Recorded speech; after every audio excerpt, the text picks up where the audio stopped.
Hi, నేను doctor Triveni, consultant at Asian hospitals and IVF centre, Narasaraopet.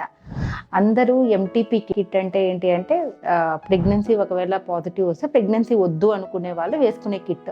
ఇది బయట మెడికల్ షాప్లో జనరల్లీ అవైలబుల్ కాకూడదు, బట్ ఒక్కోసారి అవైలబుల్ అవుతుంది. దీన్ని ఏ డాక్టర్ అడ్వైస్ లేకుండా చాక్లెట్ లాగా తీసేసుకుంటూ ఉంటారు ప్రెగ్నెన్సీ పోవటానికి, ఏం కాదు అన్నట్టు.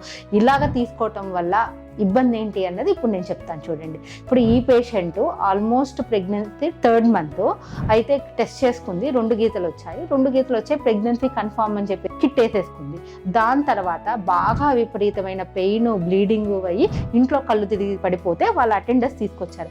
ఈమె స్కాన్ చూద్దాం ఇప్పుడు ఎలాగుంది అంటే, ఆ ప్రెగ్నెన్సీ ఏమైంది అంటే గర్భసంచిలో కాకుండా ట్యూబ్లో ఉంది. డాక్టర్ దగ్గరికి వెళ్ళి ఉంటే స్కాన్ చేసేవాళ్ళు, ఎక్కడుందో తెలిసేది. ఆమెకు తెలియక ట్యూబ్లో ఉన్న ప్రెగ్నెన్సీకి కిట్ వేసేసుకోవటం వల్ల అది రప్చర్ అయిపోయి మొత్తం బ్లీడింగ్ అయిపోయి ఆమె కళ్ళు తిరిగి పడిపోయి వచ్చింది. దీన్ని ectopic pregnancy, ruptured ectopic pregnancy అంట. ఇదేంటి అంటే చాలా ప్రమాదమైనది. ఇమ్మీడియట్ గా ఈమెకి బ్లడ్ పెట్టుకొని అర్జెంట్ గా లాప్రోస్కోపీ చేసి ట్యూబ్ రిమూవ్ చేయాల్సి వచ్చింది.